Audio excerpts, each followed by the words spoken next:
기차역에 도착했을 때는 오후 2시 출발 시각보다 1시간이나 일찍이었다. 대합실에 앉아 사람들이 분주하게 오가는 모습을 보면서 가족들과 연인들과 혼자 여행하는 사람들이 모두 각자의 목적지로 가고 있다는 생각이 들었다. 나도 내 목적지로 가는 중이었고 그 목적지는 40년을 기다린 곳이었다.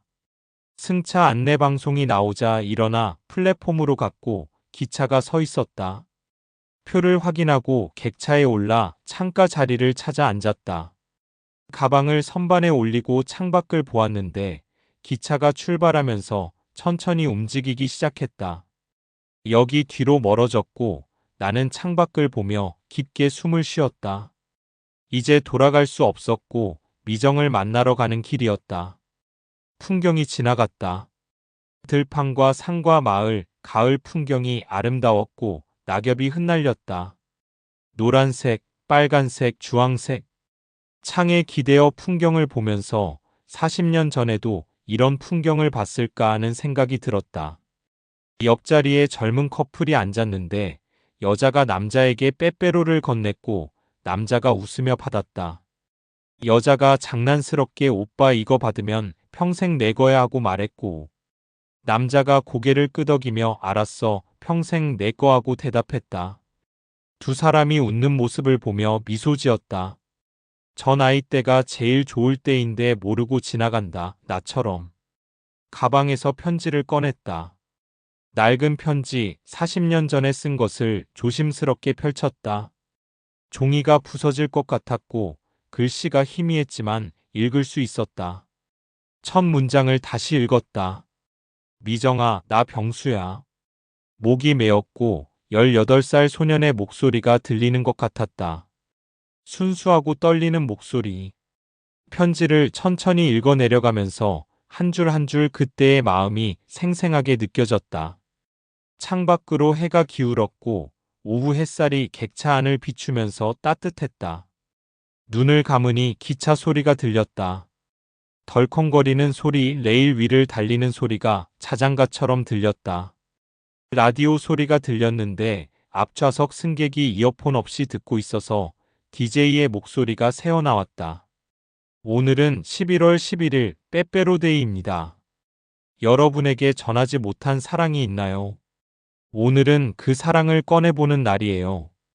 눈을 뜨니 가슴이 뛰었다. 전하지 못한 사랑, 바로 나였다. 40년간 전하지 못한 사랑이었지만 오늘 전할 수 있다. 미정에게 주먹을 쥐었다. 기차가 터널을 지나면서 갑자기 어두워졌고 창밖이 보이지 않았다. 창에 비친 내 얼굴을 봤는데 늙은 얼굴에 주름과 흰 머리가 보였지만 눈빛만은 살아있었다. 미정을 향한 마음이 그 안에 있었다. 터널을 빠져나오자 다시 밝아졌고 풍경이 보였다. 강이 흘렀고 다리를 건넜다. 기차가 속도를 내면서 목적지에 가까워지고 있었다. 시계를 보니 4시 30분이었고 1시간 반 더 남았다. 휴대폰을 꺼내 딸에게 문자를 보냈다. 오늘 대구 간다고 중요한 약속이 있다고. 답장은 오지 않았지만 괜찮았다. 나는 혼자 갈 수 있었고 혼자서도 할 수 있었다. 옆 커플이 졸고 있었는데 여자가 남자 어깨에 기대어 자고 있었고 남자는 움직이지 않으려고 애쓰는 게 보였다. 미소 지었다. 저렇게 서로를 아끼는구나 부러웠다. 편지를 다시 가방에 넣고 대신 머리핀을 꺼냈다. 작은 나비 모양 40년 전 미정이 준 것을 손바닥에 올려놓고 바라봤다. 낡았지만 여전히 예뻤고 미정이 이걸 보면 기억할까 하는 생각이 들었다. 기차가 느려지면서 역에 도착하는 중이었다. 안내방송이 나왔다. 대구역입니다. 가슴이 두근거렸고 드디어 도착했다는 생각이 들었다. 40년 만에 대구에 미정이 있는 곳에 기차가 멈추고 사람들이 일어나서 짐을 챙겼다. 나도 가방을 들고 일어섰는데 다리가 떨렸다. 긴장 때문이었고 깊게 숨을 쉬었다.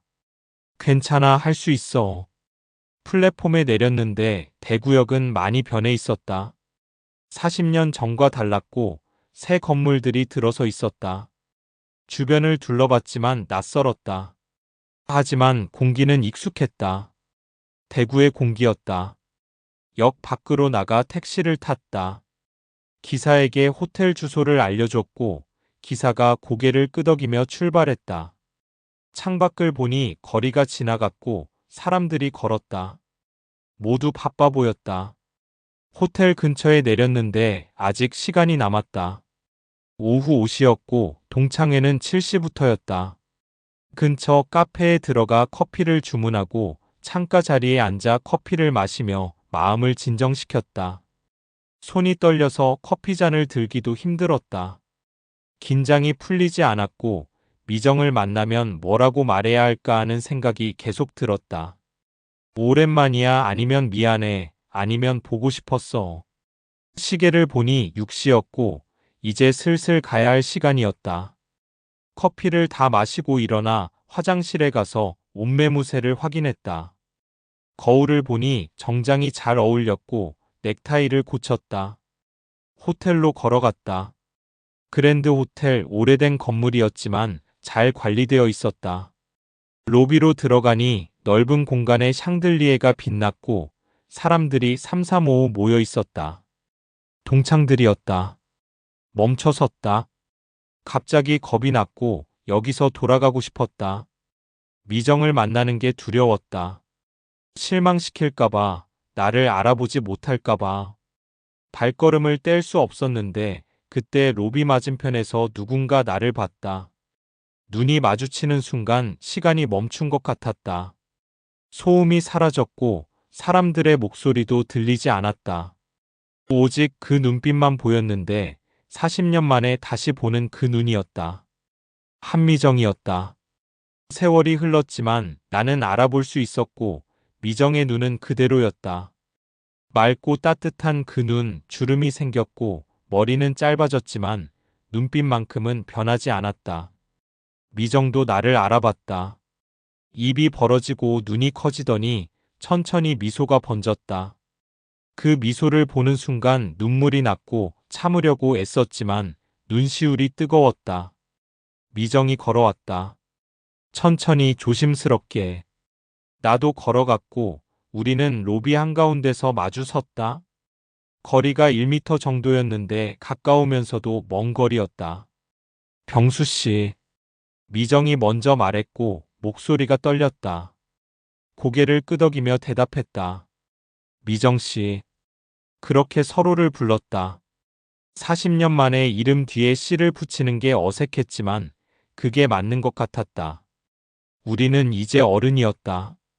오셨군요. 미정이 웃었고 눈가에 눈물이 맺혔다. 나도 웃으며 말했다. 초대해줘서 고마워요. 미정이 고개를 저으며 제가 더 고마워요. 와줘서 하고 말했다.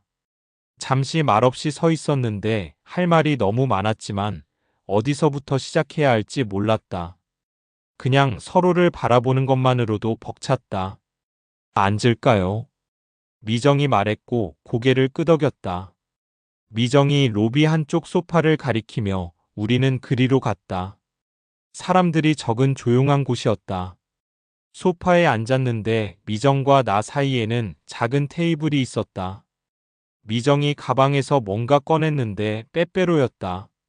나도 가방을 열어 편지와 머리핀을 꺼냈다. 이걸 이제야 전합니다. 편지를 미정에게 건넸고 미정이 떨리는 손으로 받았다. 봉투를 보더니 눈물을 흘렸다. 가만히 기다렸다. 그럼 이건 제가 돌려줄 차례인가 봐요. 미정이 빼빼로를 내밀었고 웃으며 받았다. 40년 늦은 빼빼로였지만 지금 받으니 더 달콤했다. 편지를 읽어봐도 될까요? 미정이 물었고 고개를 끄덕였다. 미정이 조심스럽게 편지를 펼쳤는데 누렇게 변한 종이와 번진 잉크였다. 천천히 읽기 시작했고 나는 미정을 봤다. 읽으면서 미정의 표정이 변했다. 웃다가 울었고 눈물을 닦았으며 손이 떨렸다. 미정이 읽는 모습을 보며 가슴이 뛰었다. 내 마음이 전해지고 있었다. 편지를 다 읽은 미정이 나를 봤다.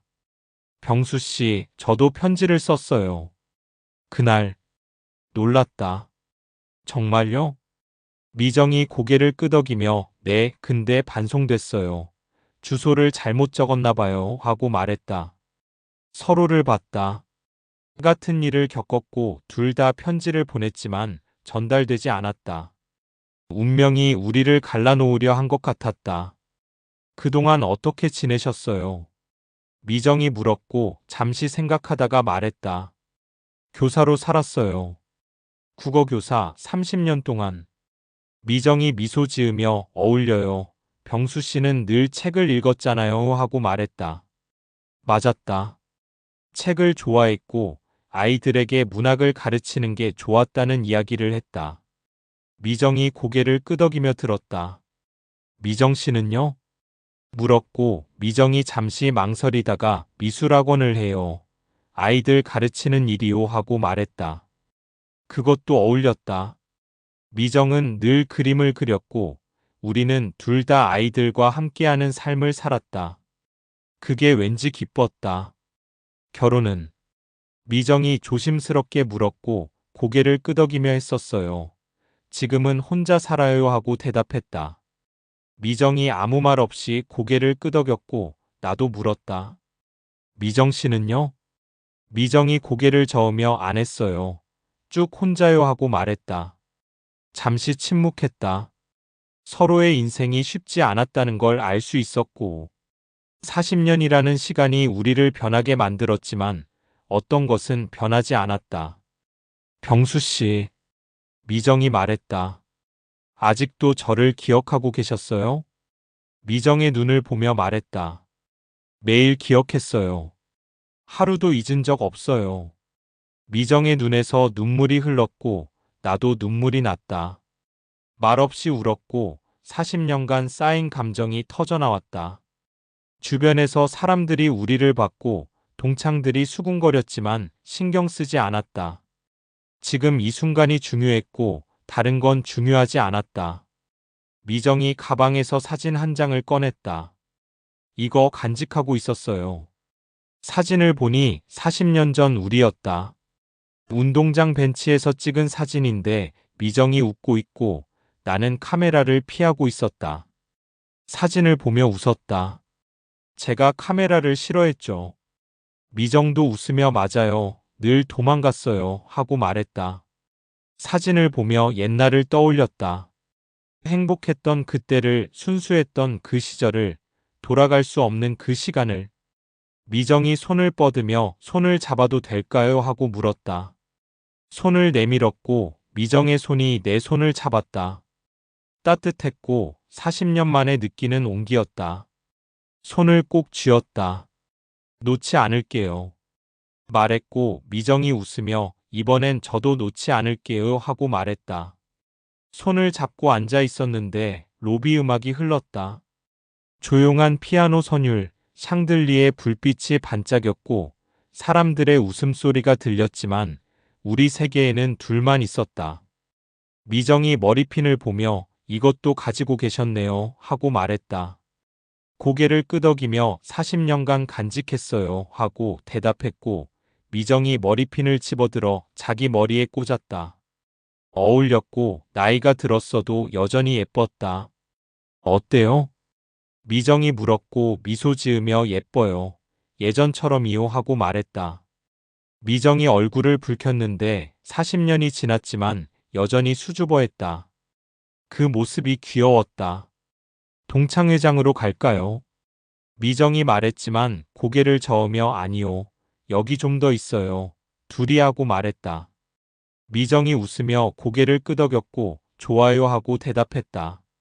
소파에 앉아 이야기를 나눴다. 40년의 이야기를, 살아온 이야기를, 아픈 이야기도 행복한 이야기도 모든 것을 나눴다. 시간이 흘러 밤 9시가 됐다. 동창회는 이미 끝났을 시간이었지만 우리는 여전히 로비에 있었고 이야기가 끝나지 않았다. 배고프시죠? 미정이 말했고 배가 고프다는 걸 그제야 깨달았다. 미정이 일어서며 근처에 괜찮은 식당 알아요? 가실래요? 하고 물었다. 미정의 손을 잡고 일어섰고 함께 호텔을 나섰다. 방거리는 조용했고 가로등이 길을 비췄다. 미정과 나는 나란히 걸었다. 식당은 작은 카페였는데 옛날 분위기가 나는 곳이었다. 나무 테이블과 의자, 벽에는 오래된 포스터들이 붙어 있었고 미정이 단골인 것 같았다. 주인이 반갑게 인사했다. 구석 자리에 앉았는데 창밖으로 방거리가 보였고 사람들이 걸어갔다. 미정이 메뉴판을 건넸지만 대충 봤다. 사실 음식이 중요하지 않았고 미정과 함께 있다는 것만으로도 충분했다. 파스타 2개요. 미정이 주문했고 주인이 고개를 끄덕이며 주방으로 들어갔다. 미정이 나를 보며 병수 씨 할 말이 있어요 하고 말했는데 표정이 진지했다. 자세를 고쳐 앉으며 말해요 하고 대답했다. 미정이 잠시 망설이다가 손을 꼭 쥐었다 폈다 하면서 천천히 입을 열었다. 그때 40년 전에 저 임신했었어요. 머리가 하얘지면서 무슨 말인지 이해가 안 됐다. 임신 40년 전. 미정을 봤는데 미정의 눈에 눈물이 고였다. 서울로 이사가고 한 달 뒤에 알았어요. 생리가 안 와서 입을 열 수 없었고 숨이 막혔다. 미정이 계속 말했다. 너무 무서웠어요. 17이었어요. 부모님께도 말 못하고 병수 씨한테 연락도 할 수 없었고 미정이 울기 시작했고 손을 뻗어 미정의 손을 잡았다. 미정이 손을 꼭 쥐며 말을 이었다. 그리고 어느 날 유산됐어요. 병원에 실려갔어요. 가슴이 찢어지는 것 같았다. 우리 아이가 있었다는 것, 40년 전에 내가 몰랐던 아이, 미정 혼자 감당했던 아픔. 눈물이 났다. 미안해요, 미정 씨. 말했고 미정이 고개를 저으며 병수 씨 잘못이 아니에요. 제가 말 안 했잖아요 하고 말했다. 아니에요. 내가 찾아갔어야 했어요. 서울까지 가서 미정 씨를 찾았어야 했어요. 하고 대답했다. 미정이 눈물을 닦으며 이제 와서 후회해도 소용없어요 하고 말했다. 알았다. 하지만 후회는 멈출 수 없었다. 만약 그때 내가 용기를 냈더라면 미정을 찾아갔더라면 함께 아이를 지켰을 수도 있었다. 그 아이. 물었다. 어떤 아이였을까요? 미정이 미소 지었는데 슬픈 미소였다. 모르죠. 아들이었을까요? 딸이었을까요? 잠시 침묵했다. 태어나지 못한 아이를 생각했고 이름도 없는 그 작은 생명을 떠올렸다. 매년 11월 11일이 되면 생각났어요. 미정이 말했다. 그 약속, 그 아이 모든 게 연결된 것 같아요. 고개를 끄덕이며 나도요. 매년 이날이 되면 미정 씨 생각이 났어요. 하고 말했다. 서로를 봤는데 40년간 같은 날을 생각했고 같은 사람을 같은 약속을 하지만 따로 살았다. 음식이 나왔다. 주인이 파스타를 놓고 갔고 포크를 들었지만 먹을 수 없었다. 목이 메었다. 드세요. 미정이 말했고 억지로 한 입 먹었지만 맛이 없었다. 아니, 맛을 느낄 수 없었고 머릿속이 복잡했다. 미정 씨, 말했다. 그 아이를 용서해야 해요. 미정 씨 자신도.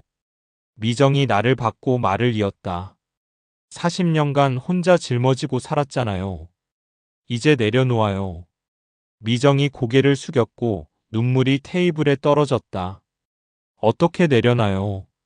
제 잘못인데. 아니에요. 단호하게 말했다. 누구 잘못도 아니에요. 우리가 너무 어렸어요. 세상이 우리를 갈라놓았어요. 미정이 울었고 자리에서 일어나 미정 옆에 앉아 미정을 안았다. 미정이 내 품에서 울었다. 괜찮아요. 이제 괜찮아요. 계속 말하면서 미정의 등을 쓰다듬었다. 40년간 쌓인 슬픔이 터져나왔다. 주변 손님들이 우리를 봤지만 신경 쓰지 않았다. 지금 이 순간이 중요했고 미정이 울 수 있도록 해줘야 했다. 40년간 참았던 눈물을 한참 뒤 미정이 진정했다. 고마워요, 병수 씨. 미정이 말했고 미소 지으며 당연해요 하고 대답했다. 다시 자리에 앉았는데 파스타는 식어 있었지만 이제 먹을 수 있었다. 마음이 조금 가벼워진 것 같았다. 파스타를 먹으며 이야기를 계속했다. 미정이 유산 후 어떻게 살았는지, 죄책감에 시달렸던 날들, 혼자 견뎌낸 시간들을 이야기했고, 가만히 들으며 미정의 아픔을 함께 느꼈다. 나도 내 이야기를 했다. 결혼 생활, 아이들, 교사로서의 삶이었지만 늘 공허했다는 것, 미정을 잊을 수 없었다는 것을 말했고, 미정이 내 손을 잡아줬다. 우리 참 바보 같죠. 미정이 말했고 고개를 끄덕이며 맞아요. 40년을 허비했어요. 하고 대답했다. 미정이 고개를 저으며 허비한 게 아니에요.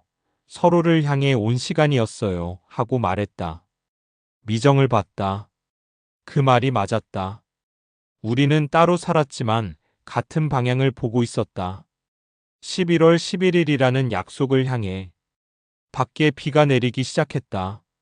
창문을 두드리는 빗소리가 들렸고 창밖을 봤다. 사람들이 우산을 펴고 걸었고 비는 더 세졌다. 비 오네요. 미정이 말했고 고개를 끄덕이며 좋아요. 비가 모든 걸 씻어줄 것 같아요 하고 대답했다. 미정이 미소 지으며 옛날에도 비 오는 날 좋아했죠 하고 말했다. 기억났다. 미정과 나는 비를 좋아했고 비 오는 날이면 미술실에서 창밖을 보며 이야기를 나눴다. 그 기억이 선명했다. 식사를 마치고 계산을 했는데 내가 지갑을 꺼내자 미정이 제가 초대한 거예요 하고 말리며 계산을 했다. 카페를 나서니 비가 여전히 내리고 있었다. 우산이 없었다. 미정이 가방을 뒤졌지만 우산이 없었고 나도 없었다. 처마 밑에 서서 비를 봤다. 어떡하죠? 미정이 웃으며 말했고 정장 재킷을 벗어 미정의 머리 위에 올려줬다. 이거라도 쓰세요.